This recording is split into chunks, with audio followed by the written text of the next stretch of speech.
Hey, welcome back to Midas Letter Live. My guest this segment is Charles Taerk. He is the president of Faircourt Asset Manager, who operate the UIT Alternative Investment Fund. Charles, thanks. Welcome back. Thanks for having me back, James. Charles, Donald Trump made a commitment to a senator from Colorado that he was going to let states do what states want to do. And clearly that's a move towards deprohibition federally, no matter how you look at it. Do you think that deprohibition of marijuana federally in the United States represents a threat in any way, shape, or form to the performance in the future of Canadian-listed marijuana companies? I think there's 2 points to it. There is a risk, but there's also a huge opportunity. Right now, I think that Trump was motivated by politics. This has nothing to do with policy. It's politics because Trump has wanted to nominate a justice to the Supreme Court.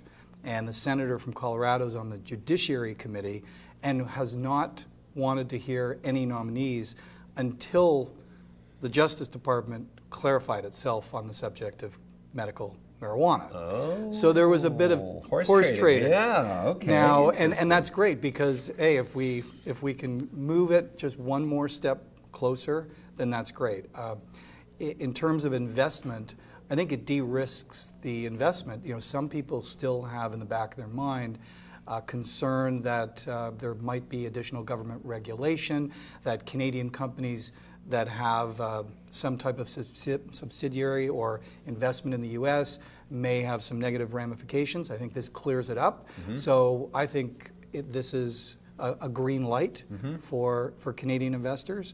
And in terms of the Canadian companies, look, we still have an advantage that started in 2013. Okay, I was going to ask you, is this going to, if deprohibition in the United States was certified federally, would it open up UIT Alternative Investment Healthcare Fund towards more U.S. marijuana companies, or are you still preferential towards Canadian ones? No, look, we're looking at U.S.-based companies, and we're looking at Canadian companies that have U.S. interests. Our investment parameters allow us to do so. The limitation is that right now, the businesses, because they are segmented by state, they're either private or small. And so they just don't hit the radar screen for us.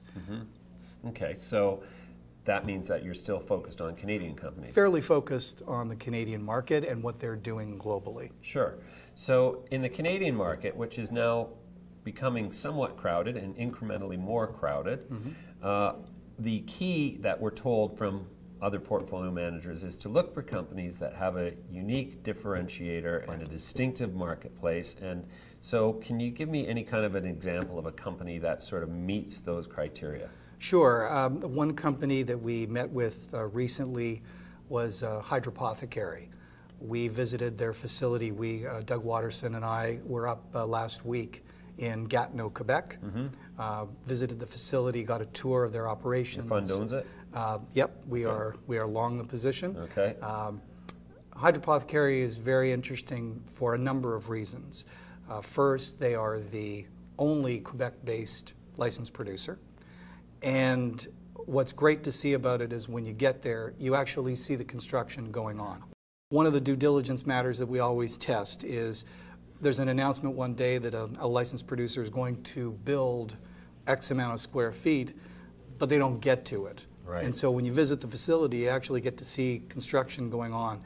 Right now, Hydropothecary has about 25,000 square feet of production. They're adding on another 200,000 square feet very shortly. That will start cultivation. And then there's an additional 1 million square feet that will be ready and operating by the end of the year. And so it was great to see the earth movers, the glass being installed, all the mechanics of all these facilities being done, because Hydropothecary has some commitments that are going very well for them. Right. The government of Quebec recently announced deals with several ACMPR producers, 20,000 kilograms here, 20,000 kilograms there, but with Hydropothecary, they gave a 5-year commitment for, what was it, a total of $800 million worth of cannabis. Yeah, this is a company mover announcement. Everybody was very surprised, pleasantly, that Hydropothecary, I think in the negotiations, with their CEO, Sebastian. I think he's been on with you before. He did a great job of speaking to the Quebec Assembly previously and educating them on medical cannabis, and also in negotiations didn't push a price like some of the other licensed producers. So in return, they got a 5-year commitment. First year, we understand, is guaranteed, and that's a real step up from their current production level to what they have to deliver for the SAQ, the Quebec regulator. So it's great news for Hydropothecary. Would this make Hydropothecary a takeout target in your estimation? Well, not only that announcement. I'd say there's a number of reasons that Hydropothecary stands out as a potential, takeover or M&A target. Number one, they have a history of innovative products. I know it's only a year or so, but they have an elixir, which is a sublingual spray that won a LIFT award, or actually came second in 2017 as the new cannabis product of the year. The number one was another one of Hypothecary's products, their decarb. And the decarb is a very finely ground millet that can be added to food. So essentially they've got edible cannabis, way ahead of the curve. So two very innovative products that differentiate Hydropothecary.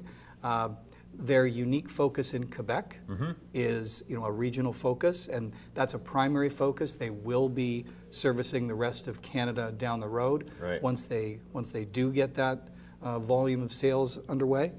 And just that general effectiveness. I know that you've featured them before, but a very efficient producer, low cost per gram at under $1. All of those attributes stand out potentially if you're a foreign acquirer, if you're someone that wants to get into the business, or if you're one of the other regional players in another part of Canada that wants to team up. Because what we're seeing in the market is disproportionately valuing the top 4 or 5 names. And then there's everybody else. So those larger players are getting a better valuation. So this is the time in the market where people might jockey for position, put a couple of companies together, and then go at the global market and the Canadian market in a better way. Sure.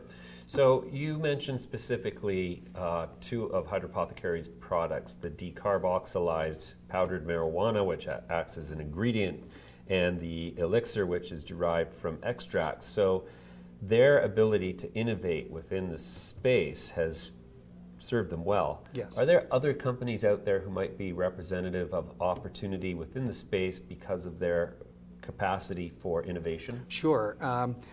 Not necessarily a takeover target, but definitely an innovative leader, I'd say. In that top group of companies, MedReleaf stands out. MedReleaf is Toronto-based, or I shouldn't say Toronto, GTA. Markham, Bradford, and now most recently a greenhouse facility and a large tract of land in Exeter, Ontario. MedReleaf has been a core holding of the fund since our inception. Very strong management team focused from the hospital network in research and development. They have a relationship with an Israeli company, Tikkun Olam, for very unique strains.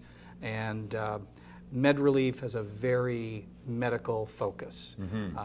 Their customer service is fantastic, a very efficient producer while they're growing indoor. And that's really interesting because typically indoor grow is more expensive than greenhouse. But here you've got a company that's growing more efficiently than some of its greenhouse competitors. Their most recent quarter was very strong. They're coming up on their year end. Their year end is March 31st, so I haven't announced their annual numbers, but their 9-month revenue number is around $30 million, and all of fiscal 2017 they did 40. So we're anticipating a beat on revenue and positive EBITDA, so cash flow positive from a very early stage. Great. All right, Charles, let's leave it there for now. We're going to come back to you again very soon and get some more of your fantastic insights. Thanks for joining us again. Thanks for having me on.